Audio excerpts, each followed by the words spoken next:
Ayolah kawan-kawan, kita tanam mangga. Seperti ini contohnya. Apa enggak luar biasa coba? Buset bunganya.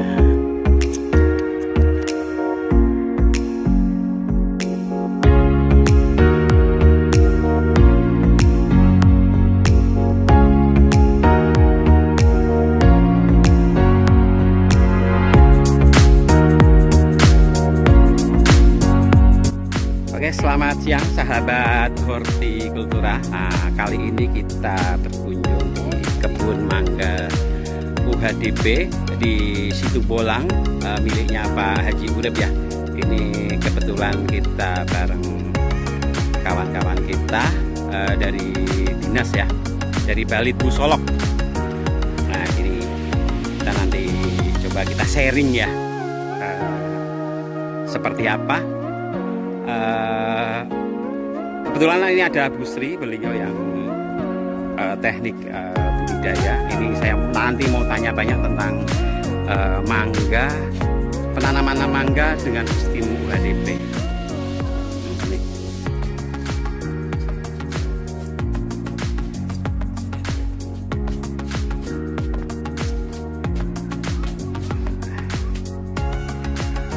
Pak Haji, apa Pak Haji? Macanok Pak Haji? Mangga macanok sedang berbunga ya. Sahabat hortikultura, ini kebetulan sekali saya ketemu dengan Bu Sri Widianti ya. Monggo diperkenalkan Bu. Iya. Bapak dan Ibu sekalian sahabat hortikultura, alhamdulillah nih saya hari ini sudah lama sebenarnya ingin mengunjungi kebunnya Pak Haji Urip ya, karena memang di Indonesia ini kan kita belum banyak ya, bahkan ya masih sangat minim kebun yang menerapkan sistem UHDP. Nah, kebetulan ini Pak Haji Urip ini alhamdulillah sejak kita perkenalkan UHDP di tahun 2017, nah beliau langsung menerapkan ini. Jadi ini kita sedang berada di kebun UHDP Situbolang miliknya Pak Haji Urip. Nah, di sini tanamannya ditanam dengan jarak 2 kali 3 ya, 2 kali 3. Dan di sini ditanam berbagai koleksi sahabat hortikultura, yaitu ada sekitar 40 dari berbagai jenis, baik itu varietas unggul lokal maupun introduksi dari luar negeri seperti UN. Terus apa tadi lagi? Ada Miyazaki, Retivori. Ya, Retivori ada. Kemudian yang lainnya Vijay ya. Nah, jadi alhamdulillah ini kalau saya lihat ini bagus ini. Coba kita lihat ke mari yang ada buahnya itu. Yang ada buahnya ya ini. Apa itu kahit? Nah, ini biasa. Sudah pangkas ya, ini udah. Yang sudah pangkas. Ini sudah pangkas. Sahabat Oke, jadi ini kioja yang ditanam dengan sistem UHDP. Alhamdulillah ternyata kioja juga bagus dan ya, bisa ditanam dengan sistem UHDP. Dan tadi juga ada di sana saya lihat juga yang UN itu juga bagus. Kemudian jadi Agrimania ya. Jadi untuk tanaman yang sistem UHDP ini memang tidak terbatas untuk tanaman-tanaman yang performnya kecil dan buahnya kecil, tapi bisa juga untuk bisa, ya? tanaman yang performnya lumayan besar dan buah yang besar. Asalkan memang perawatannya memang untuk sistem UHDP ini Bapak dan Ibu sahabat horti memang harus lebih intens.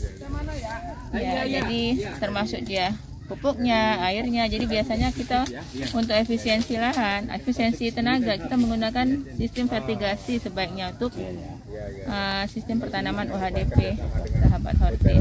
Terus menurut Ibu, Ibu kan sudah ke negara lain lah untuk ini ya, lihat UHDP. Menurut Ibu di sini bagaimana Bu? Apa kekurangannya yang sudah diterapkan apa Pak Haji? kalau saya lihat di sini masih ini ya Pak ya, apa pemangkasan? Pemangkasannya belum seragam ya. Belum seragam. Karena ini tadi kita sudah ngobrol sama beliau. Ini varietinya kan bermacam-macam. Iya. Nah, jadi digabungkan jadi satu. Jadi menurut beliau itu ada yang bisa UHDP, ada yang enggak gitu. Iya. Jadi kita belum seragam. Kalau kita lihat di video-video YouTube itu kan di luar tuh seragam gitu ya, semua satu. Pas di pruning ya pruning semua gitu ya. Nah, jadi ini menurut beliau yang bisa di UHDP ya dia pruning total seperti ini contohnya ya. Pohonannya berapa tuh gitu? Berapa itu?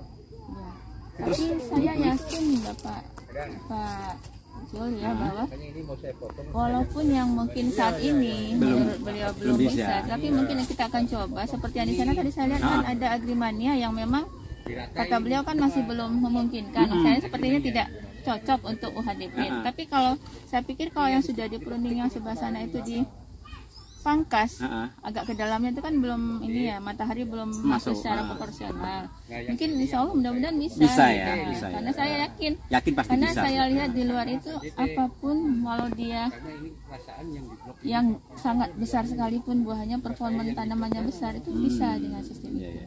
Mungkin nanti perlu manipulasi sedikit aja mungkin yang untuk Agrimania. Apa itu Bu? Contohnya manipulasi pupuknya ya gitu ya. Kemudian pemangkasan ya mungkin. Ya, jadi ini kita biarkan agak lebih terbuka. Saya minta saran atau motivasi untuk kawan-kawan kita, istilahnya kaula muda lah itu ya. Jika ingin berkebun mangga, apa saja yang harus persiapkan? Lahannya seperti apa, sistem pengairannya seperti apa, pemilihan bibitnya seperti apa Bu? Monggo, coba Bu. Bapak dan Ibu horti terutama petani milenial ya.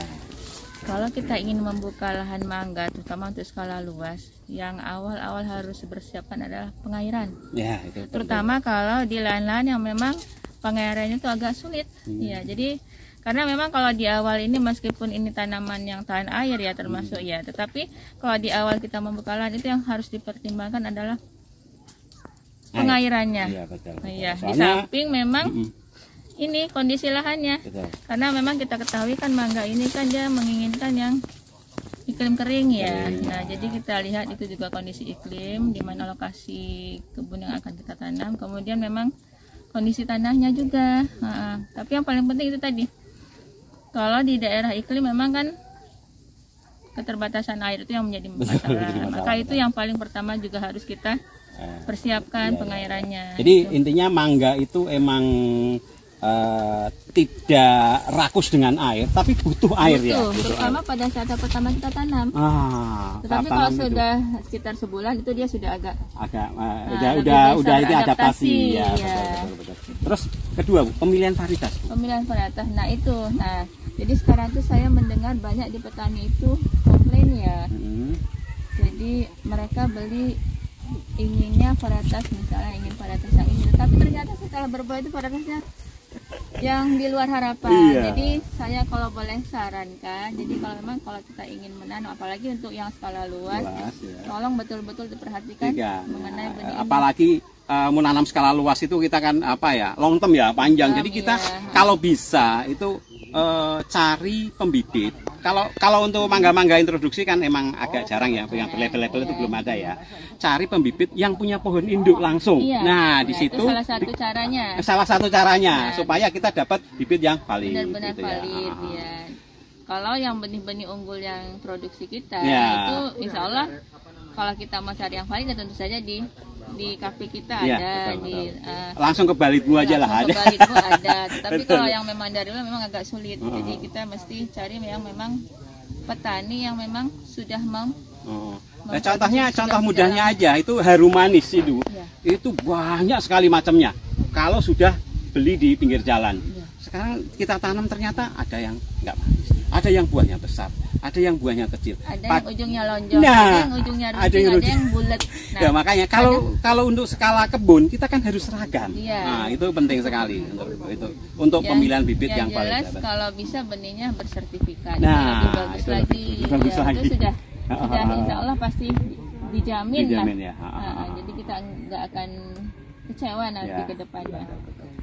Tapi kalau untuk perawatan Bu, sebenarnya mudah apa enggak sih Bu? Kalau mangga ini sebenarnya relatif ya, mudah menurut saya. mudah. Lebih mudah ya. Iya. Dibanding untuk varietas lain seperti durian itu Iya, susah sekali. Mangga itu relatif lebih mudah.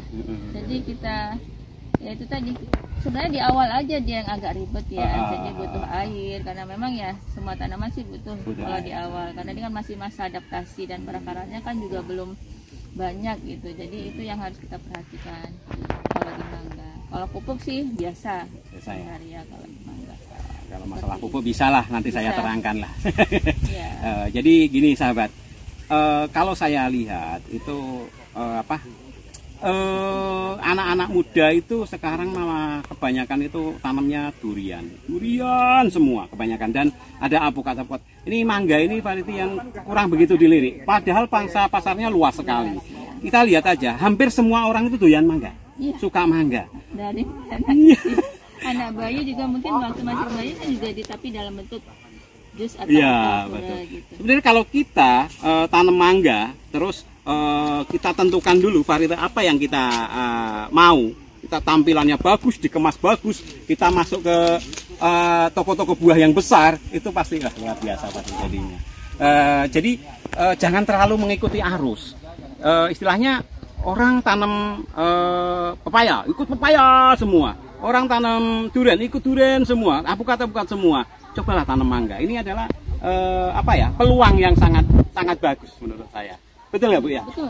Jadi sebagai contoh ini sekarang ada kita varietas baru itu varietas unggul Garista merah namanya.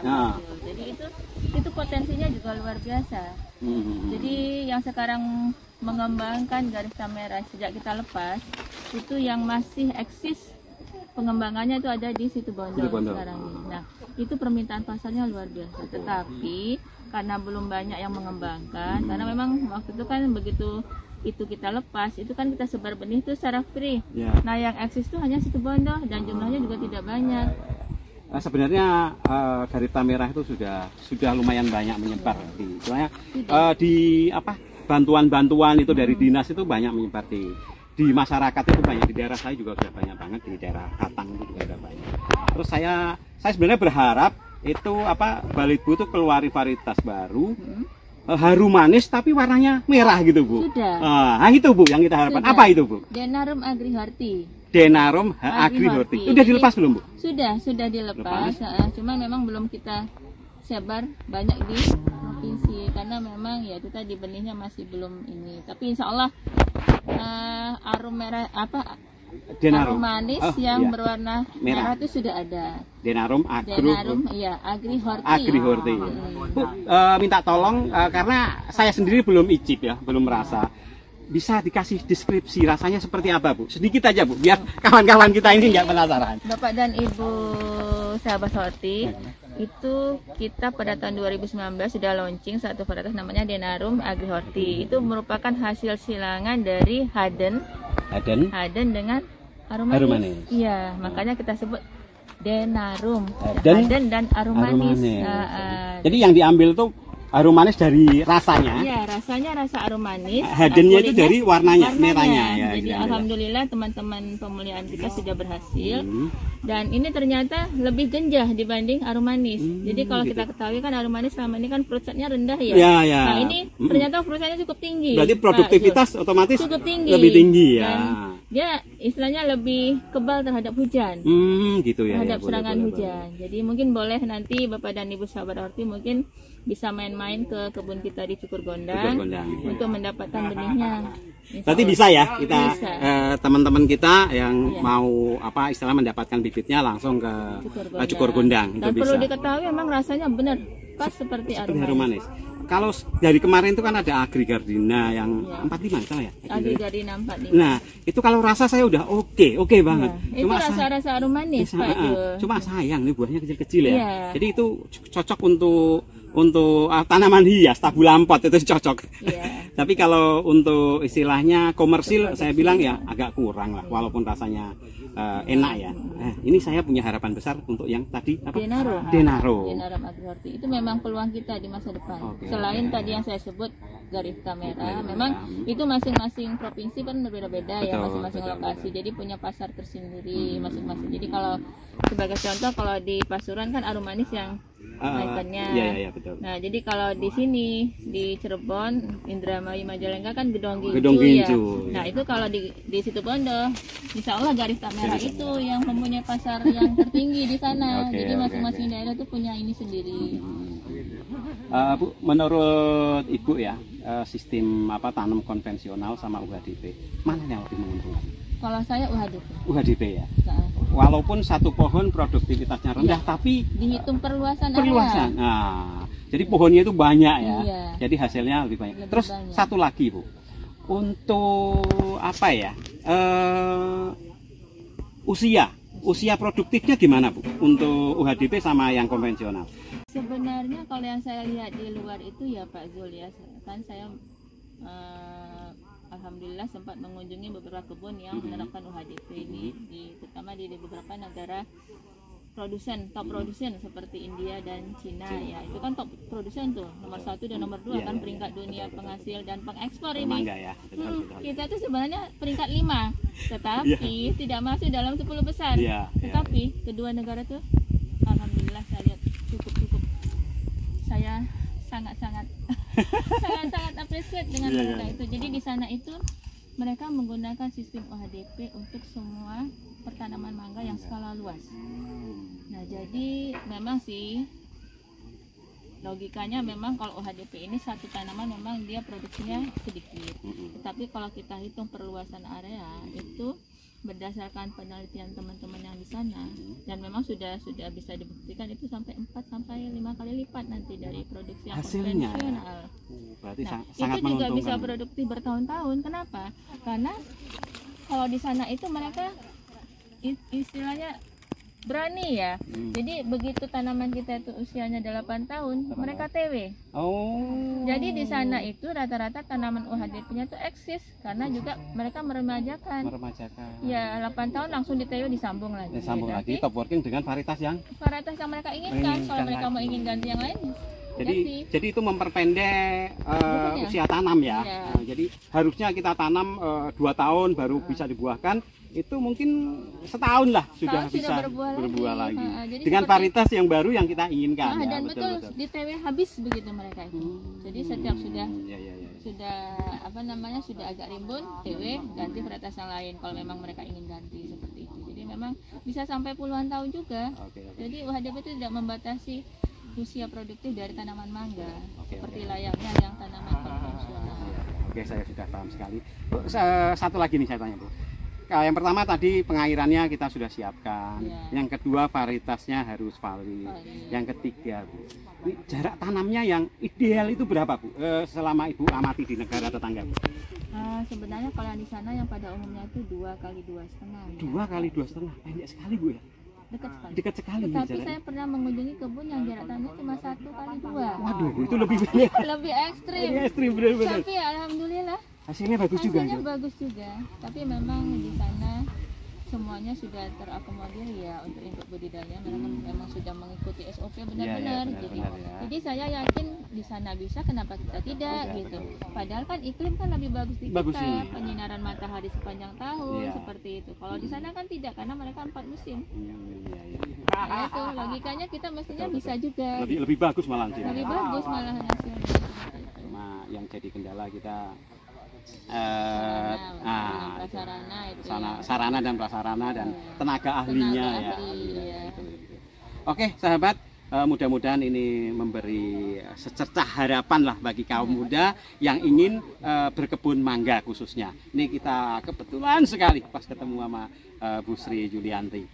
Beliau senang ini yang mau menerapkan sistem UHDP. Ya mudah-mudahan nanti kalau untuk mendampingi ini. Mudah-mudahan kalau saya nanti sudah tanam dengan sistem UHDP dan sudah berhasil, mudah-mudahan Bu Sri mau lah berkunjung ke kebun kita. Oke, terima kasih banyak Bu Sri. Mudah-mudahan ini sekali lagi memberi motivasi ke kawan-kawan kita supaya lebih giat berkebun lah, nggak hanya untuk mangga aja, berkebun yang lain silahkan. Yang penting kita semangat untuk menanam. Terima kasih Bu. Sami-sami Ya, ya. Bapak. Ya, ya. Sampai Mari. Bye, sahabat Horti.